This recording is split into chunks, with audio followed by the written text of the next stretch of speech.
En los siguientes videos vamos a hacer un resumen y una lectura de un libro llamado Cristianismo Esotérico de la filósofa inglesa Anna Besant.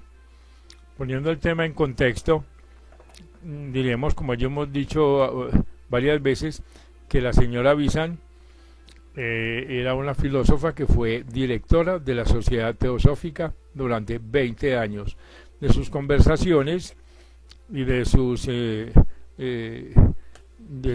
disertaciones y conferencias fueron publicados más de 200 libros y muchísimos folletos. La Sociedad Teosófica, por su parte, fue fundada por la filósofa Helena Blavatsky, quien era una experta en religiones comparadas, una experta en símbolos. Ella hizo una síntesis de los conocimientos esotéricos de todas las religiones del mundo y se basó para ello en la religión hinduista, que es la religión más antigua de todas, considerada pues como la madre de todas las religiones. En este libro la señora Besant nos da pues algunos conocimientos esotéricos de lo que es el cristianismo. Dice así la señora Besant: el objeto de este libro es sugerir cierta clase de ideas acerca de las profundas verdades en que está basado el cristianismo, verdades generalmente desatendidas y con bastante frecuencia negadas. El doble deseo de hacer a todos partícipes de lo que es preciso, de divulgar verdades grandes e inapreciables, de no excluir a nadie a la luz del verdadero conocimiento, ha sido causa de un celo indiscreto que ha producido el cristianismo vulgar, presentando sus enseñanzas en una forma en que el corazón repele a menudo y que se divorcia del entendimiento. El mandato de predicar el evangelio a todas las criaturas, como dijo Jesucristo, entre comillas, de dudosa autenticidad, se ha interpretado como prohibición de la enseñanza de los conocimientos esotéricos a unos pocos. Ha desvanecido en la apariencia el dicho menos popular del gran maestro Jesucristo: no deis lo santo a los perros, no echéis vuestras perlas delante de los puercos, como se cita en el Evangelio. Así que este sentimiento espurio, que se niega a reconocer la desigualdad evidente de las inteligencias y de las aptitudes morales, y por tanto rebaja la enseñanza de los desarrollados al nivel de los que han adelantado menos en la evolución, sacrificando lo superior a lo inferior de un modo perjudicial para unos y los otros. No cabía el varonil sentido de los primeros cristianos. San Clemente de Alejandría dice con ruda claridad, aludiendo a los misterios, entre comillas: a una ola temo, como vulgarmente se dice, al echar las margaritas a los puercos, para que las pisoteen y volviéndose nos despedacen, pues es difícil exponer las sentencias realmente puras y transparentes acerca de la verdadera luz a un auditorio soez o sin la educación apropiada.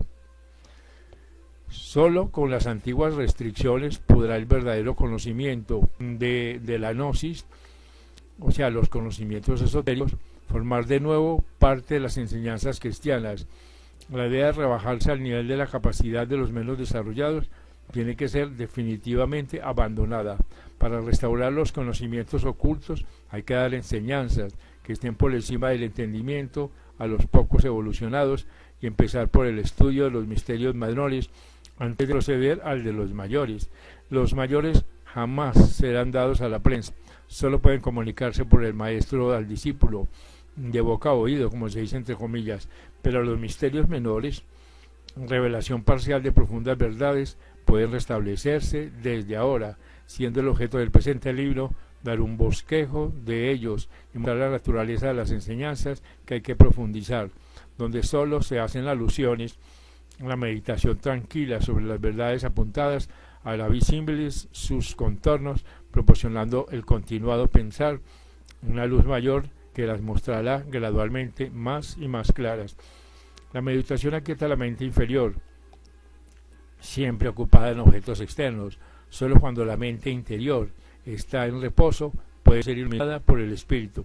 El conocimiento de las verdades espirituales debe hacerse de dentro, no de afuera, del Espíritu Divino cuyo templo somos, y no de instructores externos. Estas cosas son, entre comillas, discernidas espiritualmente por el Espíritu que mora en lo íntimo de esa mente de Cristo, entre comillas, de que habla el gran apóstol, por esa luz interna que se vierte sobre la mente inferior. Este es el camino de la sabiduría divina, de la verdadera teosofía. Esta no es, como algunos creen, una versión atenuada del hinduismo, del budismo, del taoísmo o de cualquier otra religión. Es el cristianismo esotérico, tan verdadero como el budismo esotérico, el cual pertenece igualmente a todas las religiones, no siendo exclusiva de ninguna. Este es el verdadero ecumenismo. Tal es el origen de las indicaciones que se hacen de pequeño volumen, para ayuda de los que buscan la luz, esa, entre comillas, luz verdadera que alumbra a todo hombre que viene a este mundo. Aunque la mayor parte no ha abierto aún sus ojos a ella, él no trae la luz, solo dice, mirad la luz. Pues así lo hemos oído. Solo se dirige a los pocos que están hambrientos de otra cosa que lo que les da la enseñanza esotérica. Para aquellos que están por completo satisfechos con las enseñanzas esotéricas, no se ha escrito. Y pregunta la señora Visa, ¿por qué ha de darse por fuerza el pan a aquellos que no tienen hambre? Es solo para los hambrientos, a quienes ha de saber como pan y no como piedra. Este puede ser el prólogo al libro que ya antes mencionamos, El cristianismo esotérico. Y en el capítulo primero dice la señora Ana Visa, estudiamos ahora el lado oculto de las religiones. Muchos, quizá la mayor parte de los que lean el título de este libro, se sentirán desde luego contrarios suyo, negando que exista nada verdadero que con justicia pueda llamarse cristianismo esotérico. Existe la idea muy extendida y por lo tanto popular de que no hay tal enseñanza oculta relacionada con el cristianismo, y que los misterios, ya sean mayores o menores, eran puramente una institución pagana. El nombre mismo de misterio de Jesús, entre comillas, tan familiar a los oídos de los cristianos primitivos, causará sorpresa a sus modernos sucesores, y si se les dijese que expresan una institución especial definida de la Iglesia de los primeros siglos, se provocaría en ellos una sonrisa de incredulidad. Y se ha asegurado efectivamente que son la alabanza, que el cristianismo no tiene secretos, que lo que tiene que decir lo dice a todos, y que lo que tiene que enseñar lo enseña a todos. Se supone que sus verdades son tan sencillas, entre comillas, que un hombre cualquiera, aun siendo tonto, no incurriría en errores respecto de ellas. El sencillo evangelio, entre comillas, se ha convertido en una frase sacramental. Es pues necesario probar con toda claridad que, por lo menos en la iglesia primitiva, el cristianismo no iba a la saga de ninguna de las otras grandes religiones, por lo que hace a la posición de su aspecto oculto, y que guardaba como tesoro inapreciable los secretos que solo se revelaban a pocos escogidos para sus misterios. Pero antes conviene considerar esta cuestión del lado oculto de las religiones y ver por qué debe existir tal aspecto para que la religión pueda ser fuerte y estable, pues de este modo se verá que su existencia en el cristianismo es lógica y procedente, y que las referencias que en tal sentido se hacen en los escritos de los padres cristianos aparecerán sencillas y naturales, y de ningún modo sorprendentes o ininteligibles, y así como hecho histórico, la existencia de este esoterismo es demostrable. Se probará a la vez que intelectualmente considerado es más que demostrable, es una necesidad. Y añade la señora Bizán, la primera cuestión que tenemos que plantear es la siguiente: ¿cuál es el objeto de las religiones? Se dan al mundo por hombres más sabios que la masa humana, a la cual se dirigen con el objeto de apresurar su evolución. Para hacer esto con eficacia, tienen que llegar a los individuos e influir sobre ellos. Ahora bien, todos los hombres no se encuentran en el mismo nivel de evolución, pudiendo considerarse esta como una escala ascendente con individuos colocados en todos sus peldaños. Así que los más altamente desarrollados se hallan muy por encima de los que lo están menos, tanto por lo que hace a la inteligencia como al carácter, variando en cada grado de capacidad así para comprender como para obrar. Por lo tanto, inútil dar a todos la misma enseñanza incomprensible para el estúpido, al paso que lo que se podría en éxtasis a un santo no haría mella alguna en el criminal. Por otra parte, si la enseñanza es apropiada a las gentes de poca inteligencia, está intolerablemente grosera e indigesta para el filósofo, al paso que la que redimiese al criminal sería por completo inútil al santo. Sin embargo, todos los tipos necesitan una religión a fin de que cada cual pueda lograr una vida más elevada que la que tiene, y ningún tipo o grado debe ser sacrificado al otro. Así que la religión debe ser graduada, como la evolución, porque de lo contrario no podrá realizar su objetivo. Pregúntase luego esta cuestión: ¿de qué modo tratan las religiones de apresurar la religión humana? Las religiones se proponen desenvolver la naturaleza moral y la intelectual y ayudar a la naturaleza espiritual a desarrollarse. Considerando al hombre como un ser complejo, procuran tocar cada punto de su constitución y por lo tanto buscar mensajes propios para cada cual, enseñanzas adecuadas a los seres humanos más diversos. Así pues, las enseñanzas deben adaptarse a las mentes y a los corazones a que se dirigen. Si una religión no alcanza y domina la inteligencia, sino purifica e inspira las emociones, fracasa en su objeto. Respecto a la persona interesada, así no solo se dirige de este modo la inteligencia de las emociones, sino que trata, como se ha dicho, de estimular el desarrollo de la naturaleza espiritual. Responde a ese impulso interno que existe en la humanidad y que siempre está impelido a la raza hacia adelante, porque en lo más hondo del corazón de todos, a menudo cubierta por condiciones transitorias, ahogada muchas veces por intereses y ansiedades apremiantes, existe la constante aspiración hacia Dios.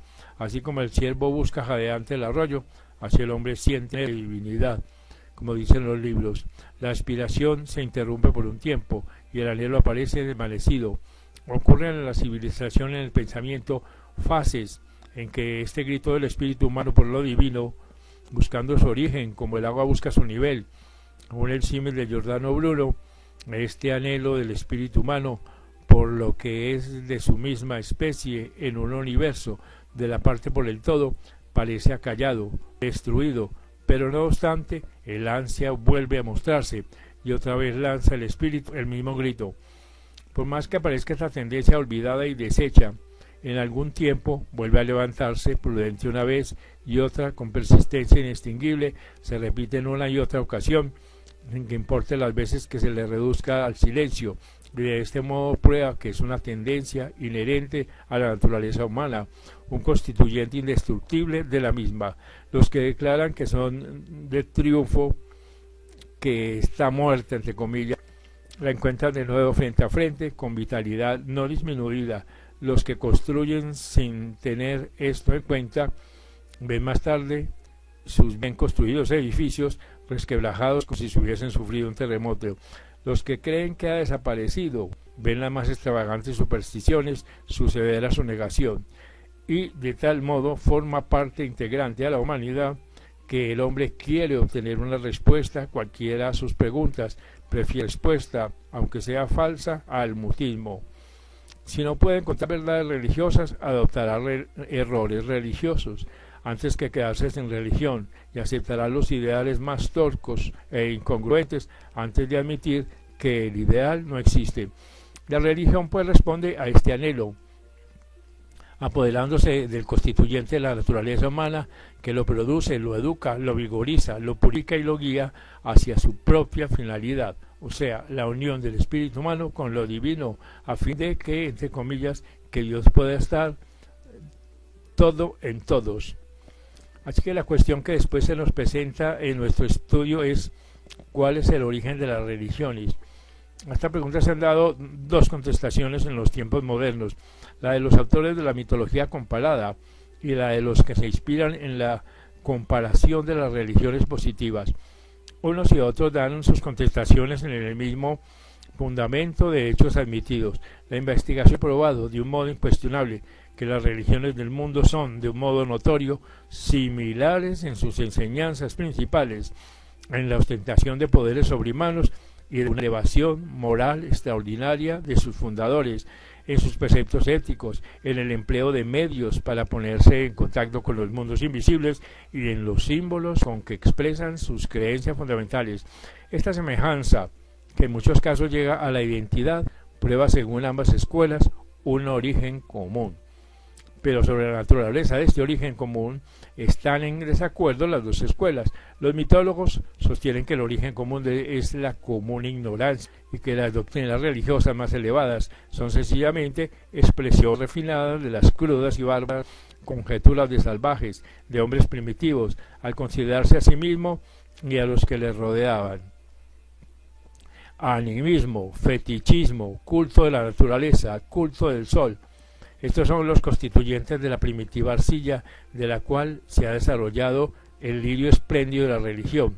Krishna, Buda, Lao Tse, Jesús son, aunque altamente civilizados, los descendientes directos de curaderos nativos de las primitivas tribus salvajes.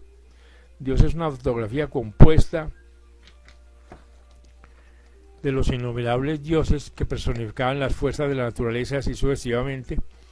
Todo esto se resume en una frase: las religiones son ramas de un tronco común que es la ignorancia humana.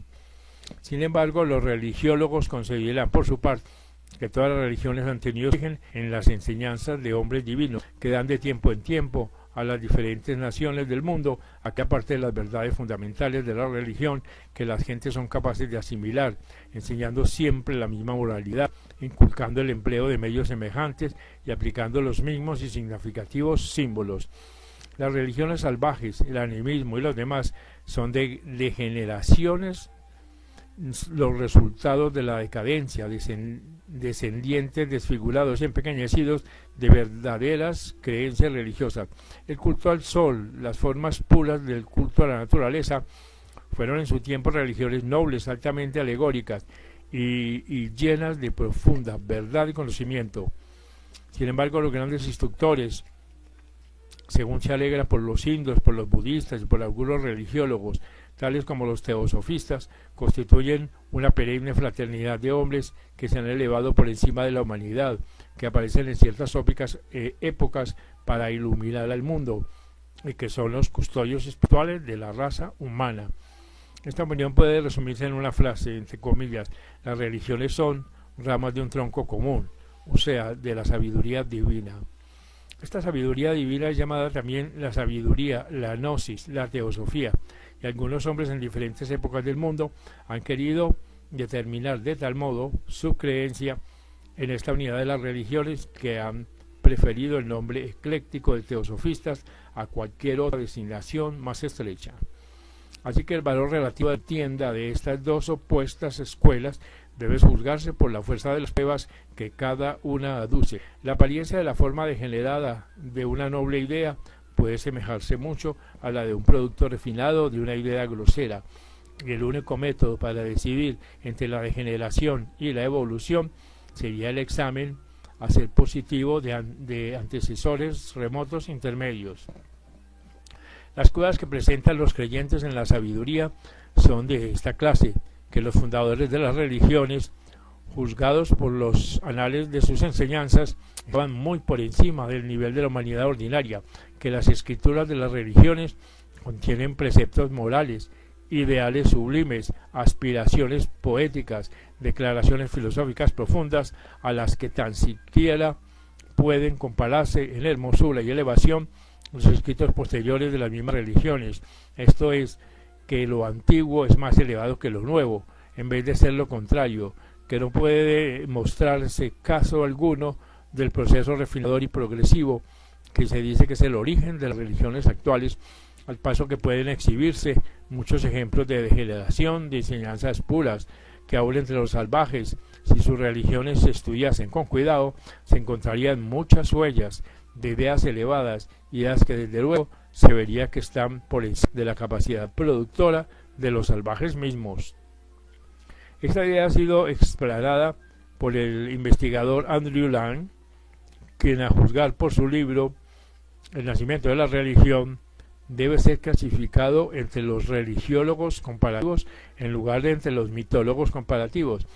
Señala la existencia de una tradición común, la cual dice no ha podido ser evolucionada por los salvajes mismos, por ser hombres cuyas creencias ordinarias son de las más rudas y cuyas mentes están en sí poco desarrolladas, así que las deidades que adoran son en su mayor parte verdaderos demonios, pero detrás de esto, más allá de todo esto, existe una presencia nebulosa, pero superior, pocas veces nunca nombrada, pero que se vislumbra como origen de todo, como poder, amor y bondad, demasiado amante para causar terror, demasiado buena para necesitar súplicas. Es evidente que semejantes ideas no pueden haber sido concebidas por los salvajes, entre los cuales se encuentran y son testigos elocuentes de las revelaciones de algún gran instructor, de quien generalmente pueden también descubrirse alguna tradición confusa que fue hijo de la sabiduría y que comunicó algunas de las enseñanzas en alguna época remotísima. Y añade la señora Bisan: la razón y verdaderamente la justificación del punto de vista de los mitólogos comparativos es patente. Encuentran en todas direcciones formas inferiores de creencias religiosas existentes en críos salvajes, formas que se ven acompañadas de la falta general de la civilización.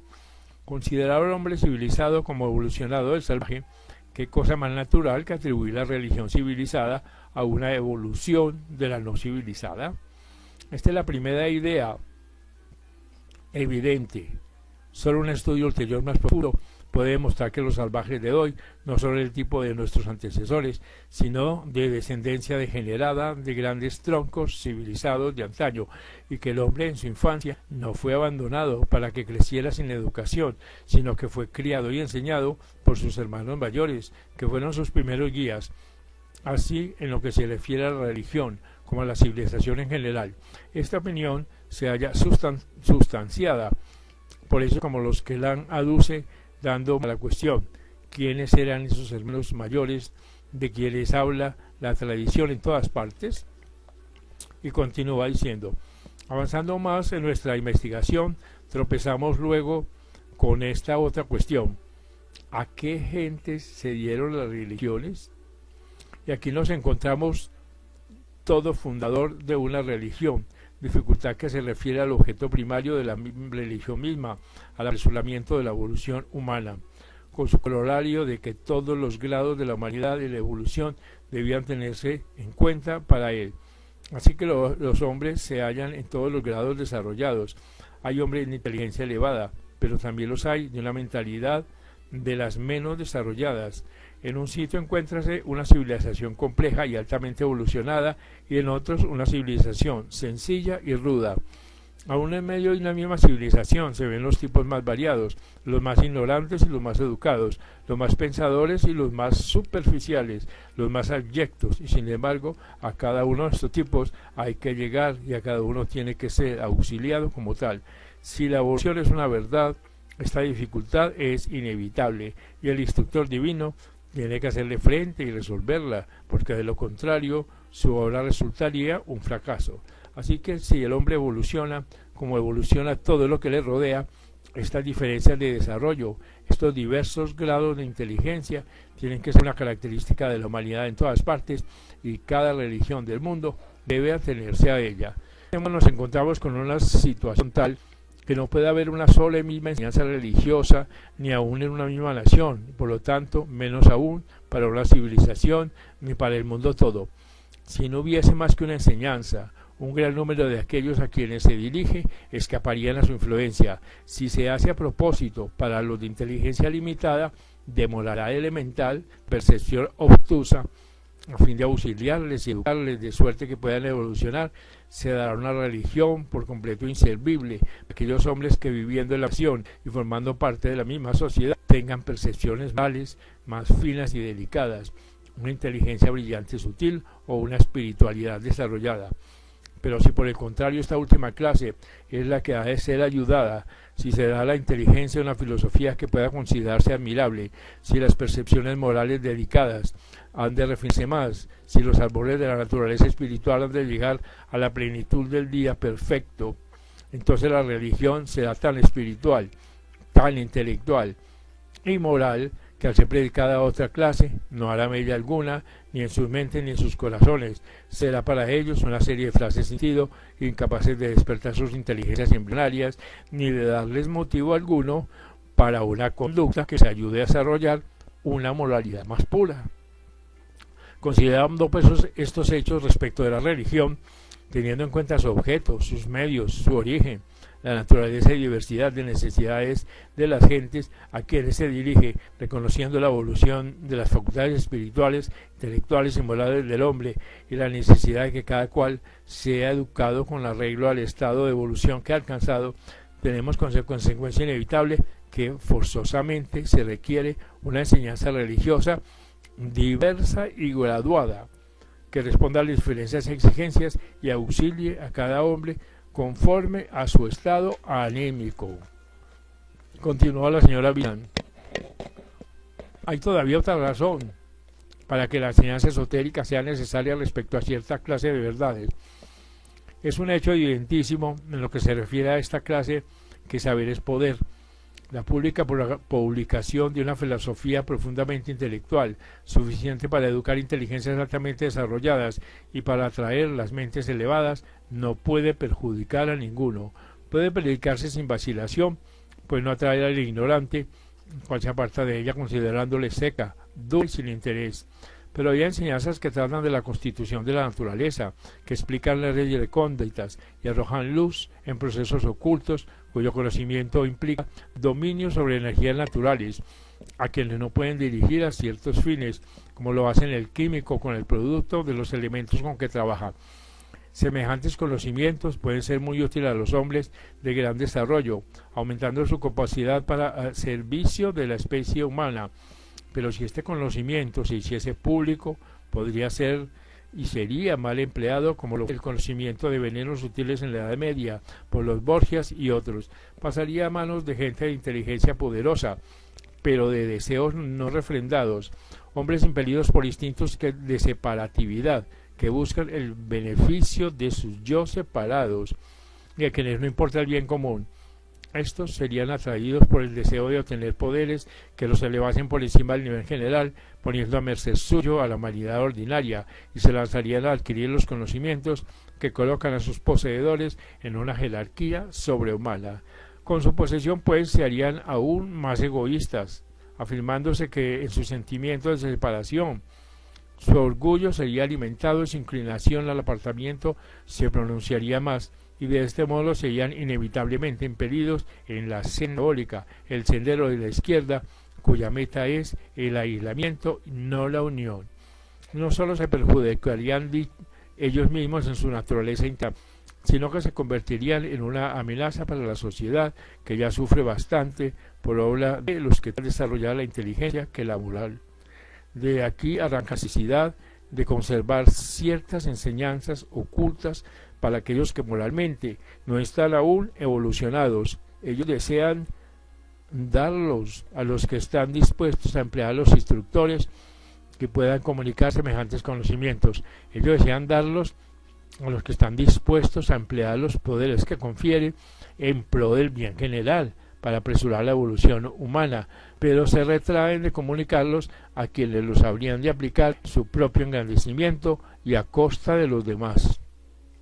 Y no se trata de una simple teoría, son los anales ocultos que dan los detalles aludidos en el Génesis 6 y siguientes.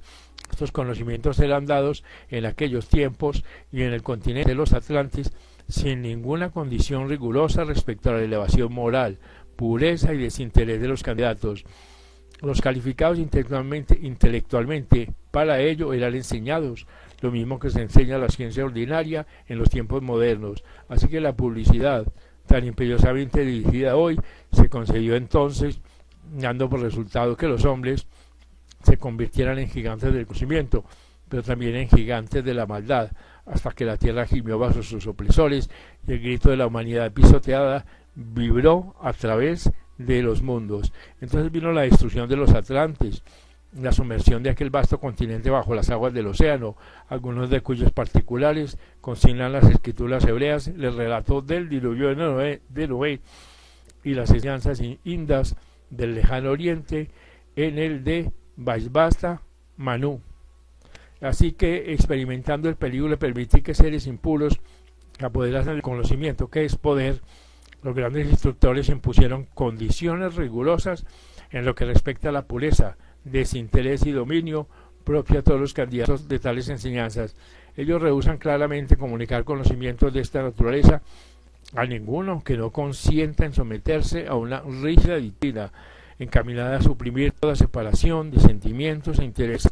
Ellos miden la fuerza moral del candidato aún más que su desarrollo intelectual, pues la enseñanza misma desarrolla la inteligencia, al paso que refrena la naturaleza moral. Es preferible, pues, que los grandes seres sean atacados por los ignorantes a causa de su supuesto egoísmo en reservar conocimientos, a que precipiten al mundo en una nueva catástrofe como la de los atlantes.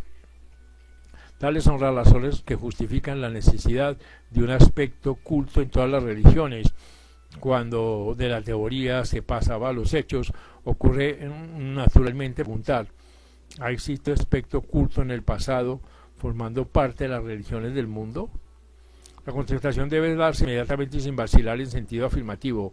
Toda gran religión ha tenido una doctrina secreta, declarándose el depósito del conocimiento místico teórico, del conocimiento místico práctico u oculto. La explicación mística de la enseñanza popular era pública y se presentaba en alegorías, dando un significado aceptable a las toscas narraciones y a las pueriles y poco racionales historias.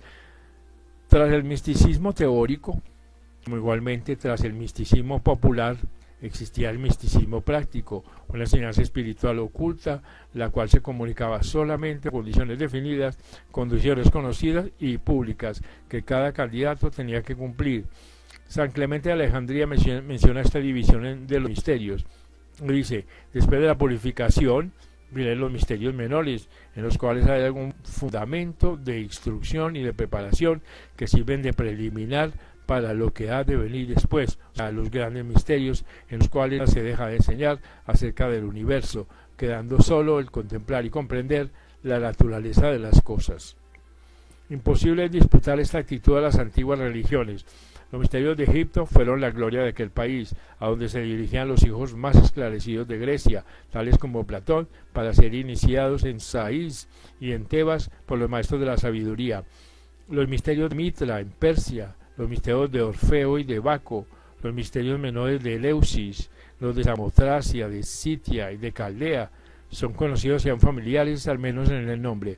El valor de los misterios eleusinos, a pesar de su extrema atenuación, fue grandemente alabado por los hombres más eminentes de Grecia, tales como Píndaro, Sófocles y Sócrates, Plutarco y Platón. Se consideraban especialmente útiles con relación a la existencia post-mortem, porque el iniciado aprendía lo que aseguraba su dicha futura, y Sópater alegaba más que la iniciación establecía un parentesco entre el alma y la naturaleza divina, y que el himno esotérico a Demetrio se hacen encubiertas referencias al santo niño Jaco, su muerte y resurrección, según se las consideraba en los misterios. De Jámblico, el gran teúrgico de los siglos III y IV de nuestra era, puede aprenderse mucho acerca del objeto de los misterios. La teurgia era magia, entre comillas, la última parte de la ciencia sacerdotal, y se predicaba en los grandes misterios para evocar la aparición de seres superiores. La teoría en que se fundaban estos misterios, exponerse en breves palabras: existe uno, anterior a todos los seres, inmutable, que mora en la de su propia unidad. De aquello, entre comillas, arranca el Dios supremo, el engendrado de sí mismo, el bien, el origen de todas las cosas, la raíz, el Dios de dioses, la causa primera que se desenvuelve en luz. De él surge en el mundo inteligente y universo ideal, que pertenece a la mente universal, el Nous, y los dioses incorpóreos intelectuales.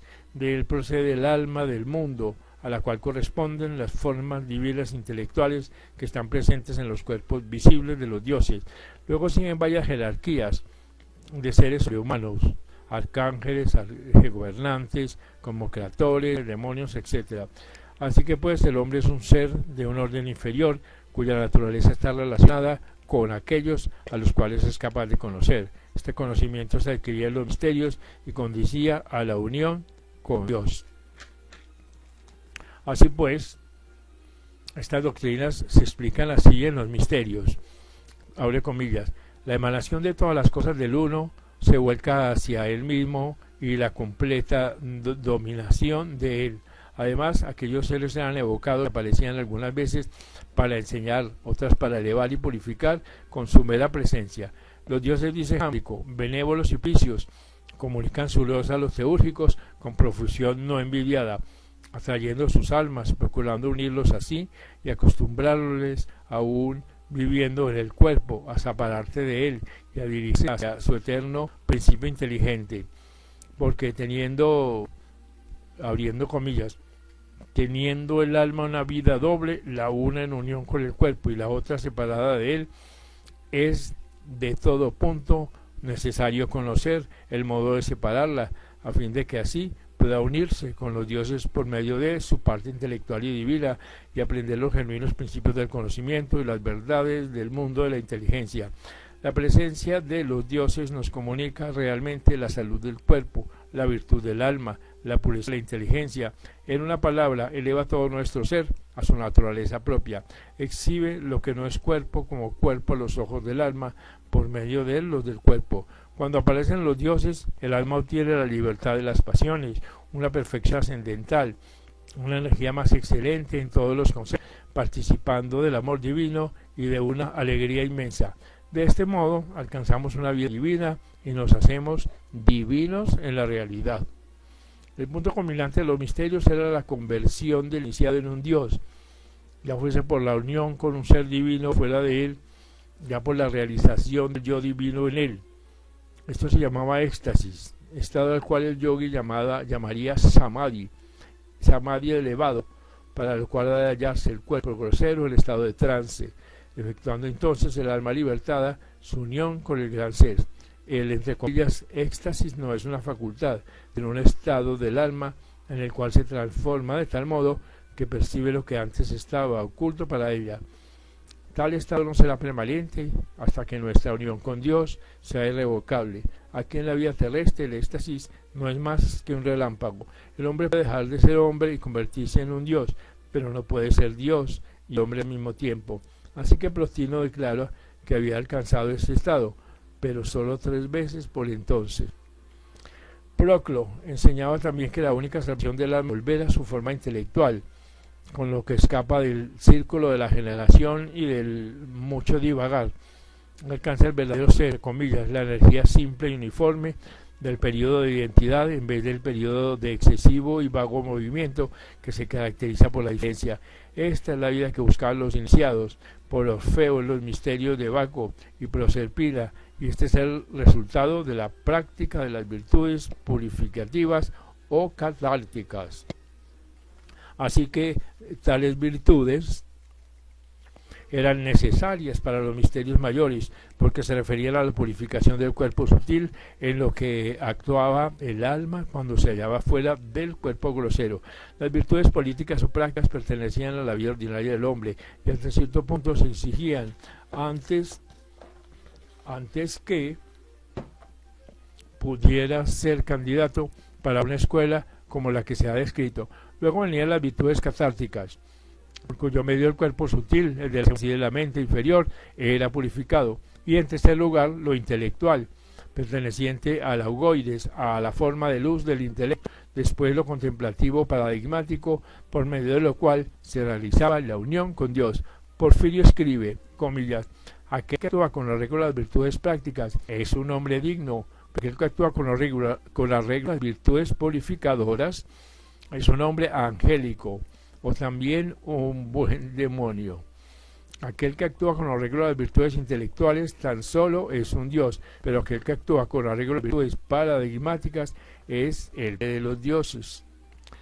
Y dábase también muchas instrucciones de los misterios por medio de las jerarquías de arcángeles y otras de Pitágoras, el gran maestro que fue iniciado en la India y que dio él, entre comillas, es conocimiento de las cosas que son a sus discípulos juramentados. Se dice que poseía tal conocimiento de la música que la podía emplear para el dominio de las pasiones más salvajes del hombre y para el esclarecimiento de sus mentes. De esto presenta Jámblico ejemplos en su vida de Pitágoras.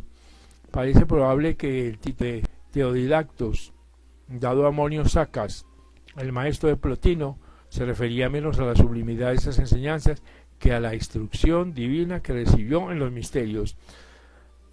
Y continúa la señora Vicen: algunos de los símbolos que se usaban son explicados por Jámblico, el cual recomienda a Porfirio que aparte de su pensamiento la imagen de la cosa simboliza y procure alcanzar su significado intelectual. Así, cielo, entre comillas, significado todo lo que era corporal y material, el, entre comillas, Dios sentado sobre el loto, significado que Dios trascendía el cielo, el intelecto, simbolizado por el loto, estando sentado se hallaba establecido en sí mismo. Si no se presentaba, entre comillas, navegando en un barco, implicaba su gobierno sobre el mundo y así sucesivamente. Respecto de este uso de los símbolos, Proclo observa que, en comillas, el método de Orfeo tenía por objeto revelar cosas divinas por medio de símbolos, método común a todos los escritores de cosas divinas. La escuela pitagórica de la Gran Grecia fue cerrada hacia el final del siglo VI a.C. debido a la persecución del poder civil, pero existían otras comunidades que conservaban la tradición sagrada. Mead, el investigador, declara que Platón la acomodó a la inteligencia a fin de ponerla a cubierto de una profanación mayor, y que los ritos eleusinos conservaron algunas de sus formas, aunque habían perdido su sustancia. Los neoplatónicos fueron los herederos de Pitágoras y de Platón, y sus obras deben ser estudiadas por todos los que quieran comprender algo de la grandeza y hermosura guardada en los misterios para este mundo. La misma escuela pitagórica puede servir como tipo lo de la disciplina que se imponía. Sobre este punto, Mead da muchos pormenores interesantes y observa que los autores de la antigüedad están de acuerdo en que esta disciplina había logrado producir los más altos ejemplares, no solo en castidad y purísimos sentimientos, sino también de una sencillez de maneras, de una delicadeza, de una afición a propósitos serios que nadie ha igualado jamás. Esto fue emitido hasta en los escritores cristianos. Los discípulos, pues, de la escuela externa hacían vida común, de familia, y a ellos se refería la cita anterior. En la escuela externa había 3 grados. Primero, de oyentes, que estudiaba durante 2 años en silencio, haciendo cuanto podían por profundizar la enseñanza. El segundo, de matemáticos, aprendían geometría y música, y la naturaleza del número, de la forma, del color, del sonido. Y el tercer grado era de físicos, que les enseñaban la cosmogonía y la metafísica. De aquí se pasaba a los verdaderos misterios. Los que aspiraban a ingresar en la escuela debían de tener, pues, reputación intachable y ánimo contento. La gran identidad entre los métodos y los objetivos perseguidos en estos diversos misterios y los de yoga en la India es cosa patente para el observador más superficial. No debe suponerse por esto que las naciones de la antigüedad obtuviesen sus conocimientos de la India. Todos los adquirían por igual de la fuente única, la gran logia del Asia Central, la cual enviaba a sus iniciados a las diferentes naciones. Todos enseñaban la misma doctrina y seguían sistemas idénticos, conducentes a los mismos fines, pero existían frecuentes comunicaciones entre los iniciados de los diversos países y un lenguaje y un simbolismo comunes. Así, Pitágoras vivió entre los indos, recibiendo una elevada cultura, y más tarde siguió sus pasos a Apolonio de Tiana. También fueron completamente indas, así en la forma como en el fondo, las últimas palabras de Plotino, comillas: ahora procuro retrotraer mi yo interno al yo todo. Entre los indos se mantenía con todo rigor el deber de enseñar el conocimiento supremo solo a los dignos.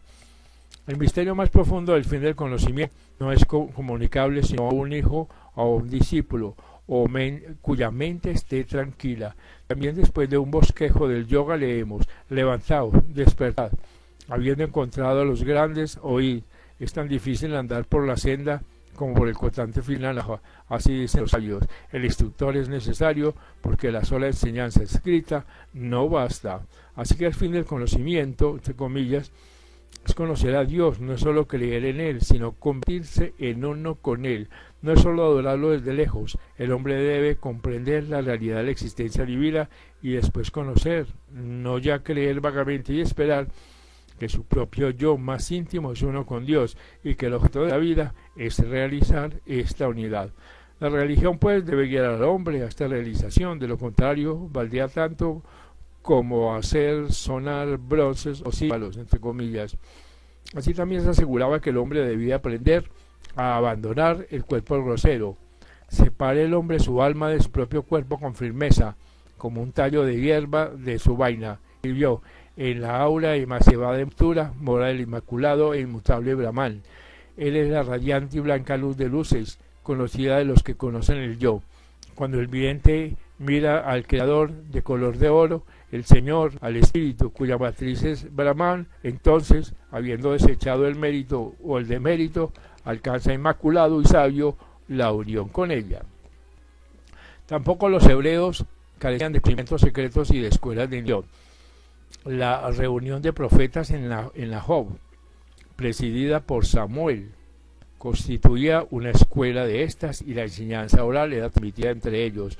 Escuelas semejantes existían en Betel y Jericó, y en la Concordance de Gruden, libro, era interesante la siguiente comilla: las escuelas o colegios de los profetas son las primeras escuelas de que se nos da noticia en la Escritura, donde los hijos de los profetas, esto es, sus discípulos, llevaban una vida retada y austera, de estudio y meditación, instruyéndose en la ley de Dios. A estas escuelas o sociedades de los profetas sucedieron las sinagogas, cierra comillas. Así que la Cábala, que contiene las enseñanzas semipúblicas, es tal cual hoy se conoce, una compilación moderna, siendo parte de la obra del Rabí Moisés de León, que murió en 1305 de la era cristiana. Consta de 5 libros: el Bahir Zohar, el Sefer Sefirot, el Sefer Yetzirah y el Asmet Searet, y segura que habían sido transmitidos oralmente de tiempos muy antiguos, según se considera la antigüedad históricamente. El doctor Winscott, un investigador, dice que la, entre comillas, tradición hebrea asigna a las partes más antiguas del Zohar una fecha anterior a la construcción del segundo templo, y se dice Rabbi Simeón Ben Yochai escribió algo en el primer siglo de nuestra era.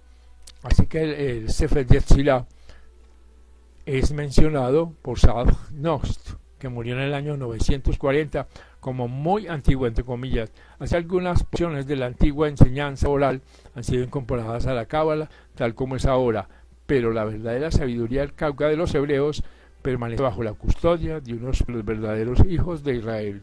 Y termina diciendo la señora Bizan en este capítulo: breve como ese bosquejo, es suficiente para demostrar la existencia de un aspecto oculto de las religiones del mundo, sin contar el cristianismo.